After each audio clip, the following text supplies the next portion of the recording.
ঝাড়গ্রামে ভোটের প্রচারে গিয়ে ঝালমুড়ি খেয়েছিলেন নরেন্দ্র মোদী 19 এপ্রিলের সেই ছবি আপনাদের মনে আছে নিশ্চয়ই। সেই ঝালমুড়ি বিক্রেতাকেই খুনের হুমকি দেওয়ার অভিযোগ। পাকিস্তান এবং বাংলাদেশের ফোন নাম্বার থেকে ক্রমাগত হুমকি দেওয়া হচ্ছে বলে দাবি বিক্রম সাহুয়ের। पाकिस्तान से फोन आ रहा है, धमकी दे रहा है कि बम से उड़ा देंगे। फिर एक फोन में आ रहा है अभी जिंदा हो या नहीं हो, ये बांग्लादेश से आ रहा है। बार बार हमें परेशान कर रहा है, ऑडियो कॉल में बहुत फोन आ रहा है, गाली गलौज कर रहे हैं। फिर वो बोला बम से उड़ा देंगे। फिर मेरे पास वो मैसेज भी किया, व्हाट्सएप मैसेज। ইনি বিক্রম সাউ, ঝাড়গ্রামের কলেজ মোড়ের ঝালমুড়ি বিক্রেতা। বাংলায় ভোট প্রচারে এসে তার দোকান থেকে ঝালমুড়ি কিনে খেয়েছিলেন নরেন্দ্র মোদী। अच्छे वाला कितने का होता है? 10-20। हाँ, जो भी है बना दो। हाँ, प्याज खाते हैं, दिमाग नहीं खाते बस।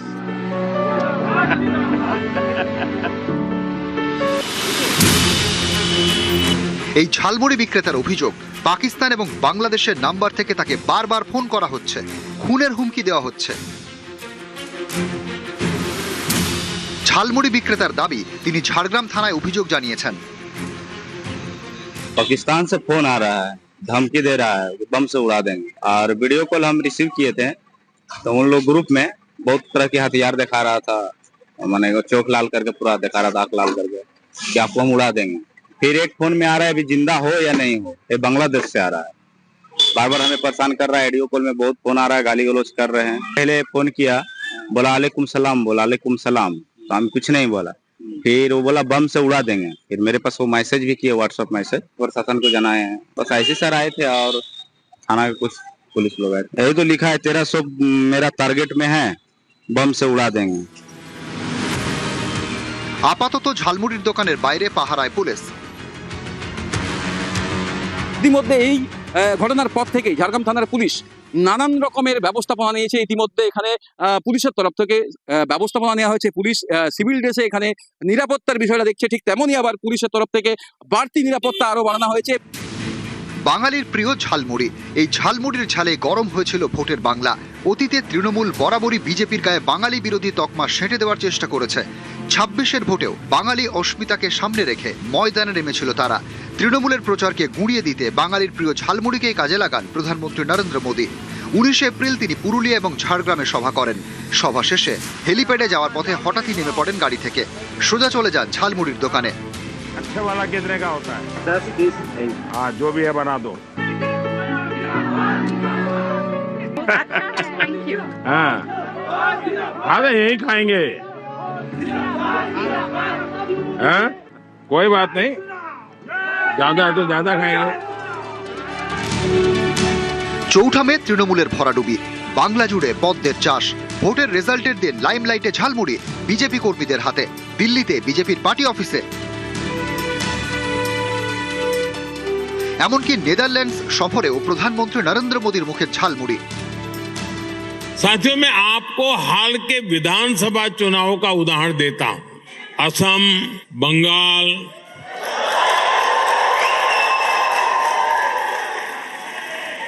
क्या झालमुड़ी यहां भी पहुंच गई?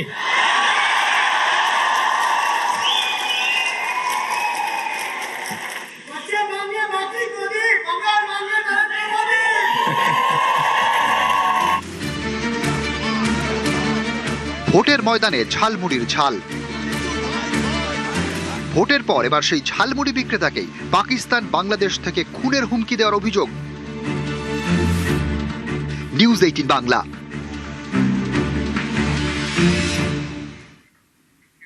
ঝাড়গ্রামের ঝালমুড়ি বিক্রেতাকে খুনের হুমকির অভিযোগ। ফোন নাকি এসেছে পাকিস্তান বাংলাদেশ থেকে। আর এটা কি নেহাতি এক ঝালমুড়ি বিক্রেতাকে টার্গেট, নাকি আসলে অন্য কিছু?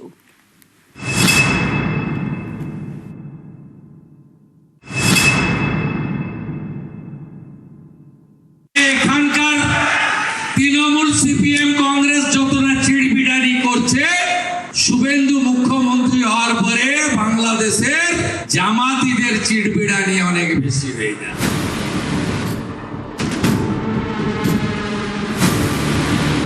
ঝাড়গ্রামের ঝালমুড়ি বিক্রেতাকে খুনের হুমকির অভিযোগ।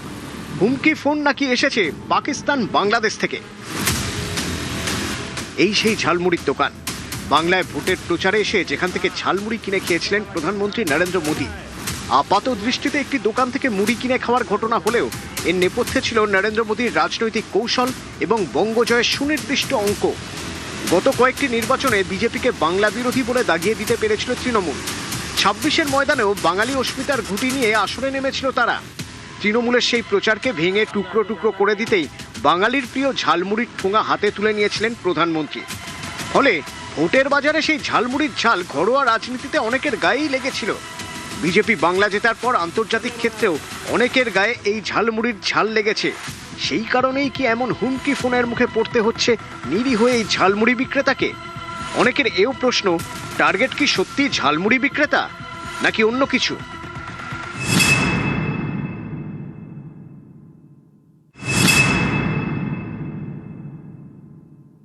এখানকার তৃণমূল সিপিএম কংগ্রেস যত না চিড়বিড়ানি করছে, শুভেন্দু মুখ্যমন্ত্রী হওয়ার পরে বাংলাদেশের জামাতিদের চিড়বিড়ানি অনেক বেশি হয়ে যায়। 2014 সাল থেকে কেন্দ্রে মোদী সরকার। নরেন্দ্র মোদী অমিত শাহর ঘোষিত এজেন্ডা অনুপ্রবেশে জিরো টলারেন্স। সেই মতো উত্তর পূর্বের বিজেপি শাসিত রাজ্যগুলিতে সীমান্ত সুরক্ষাকে নিশ্ছিদ্র করতে তৈরি হচ্ছে উচ্চমানের প্রতিরক্ষা পরিকাঠামো। এতদিন পশ্চিমবঙ্গে তৃণমূল সরকারের কেন্দ্র বিরোধিতা এই রাজ্যে প্রতিরক্ষা পরিকাঠামো তৈরির কাজকে সেভাবে এগোতে দেয়নি। অনেকের মতে যা ঘুরপথে সুবিধা করে দিয়েছে সেই সব শক্তিকে, যারা ভারতের জমিতে শত্রুতার বিষ জাল ছড়াতে চেয়েছে। বাংলাদেশ গত কয়েক বছরে জামাতের মতো মৌলবাদী শক্তির বেনজির উত্থান হয়েছে প্রতিবেশী এই দেশে। অনেকে বলেন জামাতকে সামনে রেখে ভারত বিরোধিতার ডিজাইন সফল করতে চায় পাকিস্তান। গত নির্বাচনে পশ্চিমবঙ্গ লাগোয়া অধিকাংশ আসনেই জামাতের প্রার্থীরা জিতেছেন। চক্রান্তকারী রূপ যেমনই হোক না কেন, উদ্দেশ্য একটাই, ভারত বিরোধিতা। ভারত বিরোধী শক্তি চায় বৃহত্তর বাংলাদেশ তৈরি করতে, উত্তর পূর্ব ভারতের 7 সিস্টারকে বিচ্ছিন্ন করে দিতে, 7 সিস্টার দখল করে বাংলাদেশের মানচিত্রে ঢুকিয়ে দিতে। তাদের নজর রয়েছে পশ্চিমবঙ্গের চিকেন স্নেক। পশ্চিমবঙ্গের এই 22 কিলোমিটার এলাকা অত্যন্ত গুরুত্বপূর্ণ। চিকেন স্নেক দখল করতে পারলেই ভারতের মূল ভূখণ্ড থেকে বিচ্ছিন্ন হয়ে যাবে উত্তর পূর্ব ভারত। ষড়যন্ত্রের নীল নকশা তৈরি আছে, আন্তর্জাতিক মহল থেকে এর ফান্ডিংও আসে, সেই সঙ্গে তাল মিলিয়ে চলে ডিপ স্টেট। কিন্তু মসৃণ এই অঙ্ক তখনই ঘেটে যায় যখন বাংলায় বিজেপি জিতে যায়। 4 মে যখন বাংলার রং গেরুয়া হচ্ছে, তখন প্রতিবাদ হচ্ছে বাংলাদেশের রাজপথে। এই যে মুসলমানদেরকে সেখানে নির্যাতন করা হচ্ছে, তাদের ভোটাধিকার কেড়ে নেওয়া হচ্ছে, এটার প্রভাব বাংলাদেশেও পড়বে। এবং নির্বাচনের পরেও সেখানে মুসলিম নির্যাতন হচ্ছে, মতুয়া দলিত সম্প্রদায়, সংখ্যালঘু সম্প্রদায়ের উপর নির্যাতন করা হচ্ছে। পশ্চিমবঙ্গের এই নির্বাচনের ফলাফলের পরে বাংলাদেশের দায়িত্ব অনেক বেড়ে গিয়েছে। তাই একজন ঝালমুড়ি বিক্রেতাকে হুমকি দিতে ফোন আসছে দেশ বিদেশ থেকে। বিষয়টা এতটা সরল এবং বিচ্ছিন্ন নাও হতে পারে। বাংলায় বিজেপি জেতার পর সীমান্ত সুরক্ষাকে নিশ্ছিদ্র করতে সমস্ত রকম পদক্ষেপ করা হচ্ছে। কেন্দ্র রাজ্য সমন্বয়ে জোর গতিতে এগোচ্ছে প্রতিরক্ষা পরিকাঠামো তৈরির কাজ। সত্যিই যদি ঝাড়গ্রামের ঝালমুড়ি বিক্রেতার কাছে পাকিস্তান বাংলাদেশ থেকে হুমকি ফোন এসে থাকে, তাহলে তার নেপথ্যে থাকতে পারে ভারতের বিরুদ্ধে সাজিয়ে গুছিয়ে করা ষড়যন্ত্র, ভেস্তে যাওয়ার হতাশা। সেই থেকেই হয়তো এমন হুমকি ফোন। ঝালমুড়ি বিক্রেতাকে হুমকি ফোনের অভিযোগ, কিন্তু আসলে টার্গেট হয়তো অন্য কিছু। নিউজ 18 বাংলা।